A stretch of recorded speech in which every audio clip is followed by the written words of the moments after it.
Ako si Jeremy, isang estudyanteng mulat sa realidad ng buhay.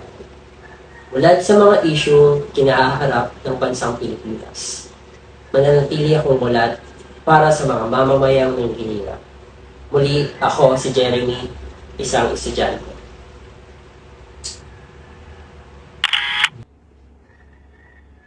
Ako si Ramon Matias, isang magsasaka mula sa Benguet. Ang aking pangunahing tanim ay repolyo, pechay, at carrots.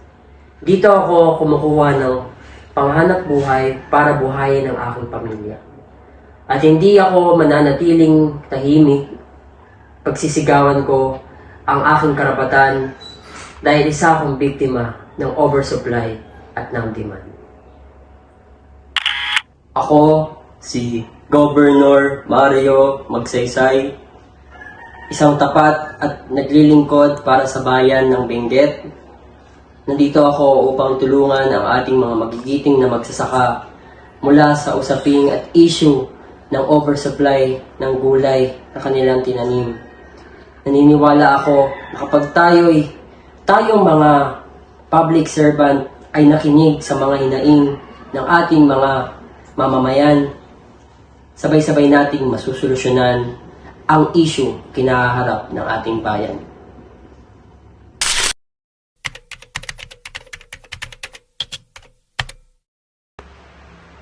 Oh, ano headline to? Oversupply forces vegetable farmers to sell at loss? Cabbage at 3 pesos per kilo? Seryoso ba? Tsaka, farmers at fault for veggie oversupply? Parang hindi. Teka nga. Matawagan nga si Tito Ramon. Baka apektado rin yun. Ang tanim pa naman nila ngayon, repolyo.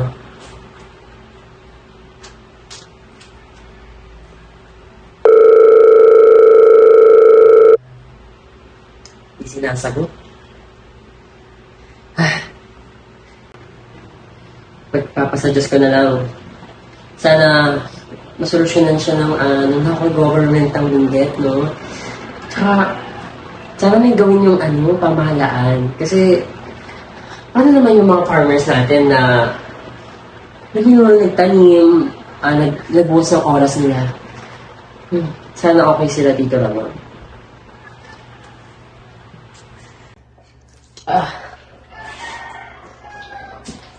Paano na ngayon yung mga repolyo?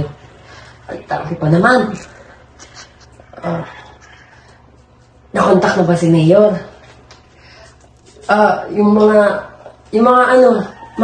nagpapapalit sa Metro Manila. Puntahan lahat. Kailangan masolusyonan to. Hindi natin pwedeng itapon lang. Nang ipamigay ng libre, pinaghirapan natin yun ng 3 buwan.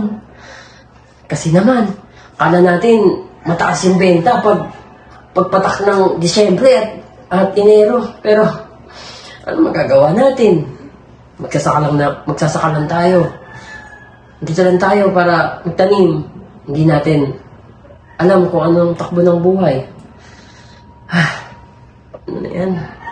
Wala na tayong makain, makalawa. Puro repolyo na lang. Kailangan natin kausapin si Governor Mario. Matutulungan niya tayo.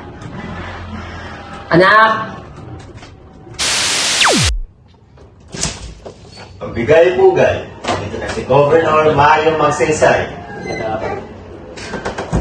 Nabigay na po sa amin yung impormasyon na kailangan niyo po ng tulong patungkol po sa oversupply po ng mga cabbages. At andito po kami, kasama po ang mga local government units ng ating barangay at syempre ng ating syudad. Magbibigay po kami ng tulong patungkol po sa pagkakaroon po natin ng educational programs. Ito po ay para po sa inyong mga magsasaka na mabigyan po ng mga tamang impormasyon na nakaayon po pagdating po sa mga tanim at ano po yung mga demand na kailangan po natin ibigay. Bilang tayo po ang pangunahing nagbibigay po ng mga gulay na tanim po natin sa Metro Manila, kailangan po talaga natin siyang maimplementa, no? Tama, no? na, alam niyo yun, para lahat po tayo may kaalaman. Siyempre, kailangan din po natin ng supply chain coordination. Dito naman po, may enhance po natin yung supply chain po sa atin pa lang po. Dapat alam po natin yan. Pangatlo po, dapat meron po tayong strategic stockpiling. Ito naman po, tuturuan po kayo ng ating mga advisors pagdating po sa pagtatanim na ma-establish po natin yung mga strategy na magiging epektibo po pagdating po sa mga ganitong usapin. Pag dumating po no sa hinaharap po, sana wag po no. Pero pag dumating po yung time na maulit po ulit to, sana po prepare na tayo. And syempre, dapat meron pinopromote din po natin yung agro-processing. Dito naman po na sa agro-processing industries, ito po yung meron po tayong alternative outlets pagdating po sa pagproproduce at pag-aani po ng ating mga pananim, no? Kaya kailangan mabigyan po talaga natin ng halaga at importansya po ito. At syempre, bilang alam ko pong kayo po yung pinaka nagdudusa dahil mababa lang po talaga yung presyo po ng mga tanim po ninyo ngayon. 3 pesos per kilo, sobrang baba po. Kaya pinapangako po sa pangalan po ng ating mayor, magbibigay po kami ng financial support sa lahat po ng pamilyang apektado. At sana po itong financial support makatulong po kahit papano pagdating po sa mga pagkain po ninyo. Alam ko pong may hirap po talaga pero malalabanan po natin to. At syempre, kailangan ko po ng koordinasyon po ninyong lahat. Kailangan po natin ng effort na masugpo po itong problema at masolusyonan. Hindi po ito magal, no? Kasi pag tumagal po ito ng isang buwan, mahihirapan po talaga tayo. And syempre, kailangan po nating magplano pa. Magplano at mag-usap. Open communication po. Meron po akong mga tauhan. Andyan po sila Reynold. Ayan. Sila Reynold po yung bahala sa inyo. Ayan po, no? At syempre, kailangan maibenta po yung mga natitira niyo pa po. At sana po, wag pong itapon. Maaari naman pong ipagbigay sa amin para kami po yung bahalang magbigay. At mabibigyan po namin kayo ng kapalit na pera po, no? At ganoon din po yung mga alam ko pong mapapanood po ito sa National TV po. Panawagan ko po sa lahat. Sana po tulungan niyo po yung mga farmers natin, no? Na mabili po yung mga products nila, yung mga tanim po nilang repolyo. Hindi lang po repolyo. Meron pong mga carrots, mga pechay po kasi hindi naman po nila alam na magiging ganito po yung kapalaran po nila.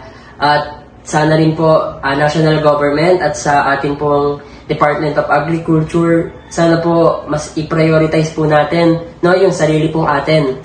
At yung bawasan po yung pag-import po ng mga cabbages po, ng mga repolyo po galing sa ibang bansa. At i-promote pa po yung cabbages, yung mga tanim po, yung mga saka po ng ating mga masisipag na magsasaka. Andiyan po sila, ayan po, sila Mang Ramon. Si Mang Ramon po. Ayan, Mang Ramon. Maraming salamat po, no. Tutulungan ko po kayo. Tutulungan po tayo ng ating mga local governments. At hindi po, lahat po, no, para mabenta po talaga. At sana po, tulungan niyo po ako sa pag-unlad po nito. Maraming salamat po. Asikasuhin ko na po lahat ng kailangan ninyo. Muli, ako po si Governor Mario Magsaysay. At maraming salamat po. Ingat po Ingat po kayo. Thank you po.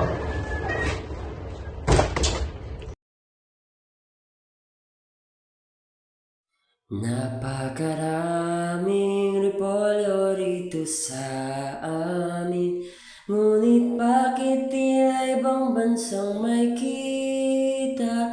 Napakarami gulay na tanim sa amin, ngunit bakit kapiranggot lamang ang kita?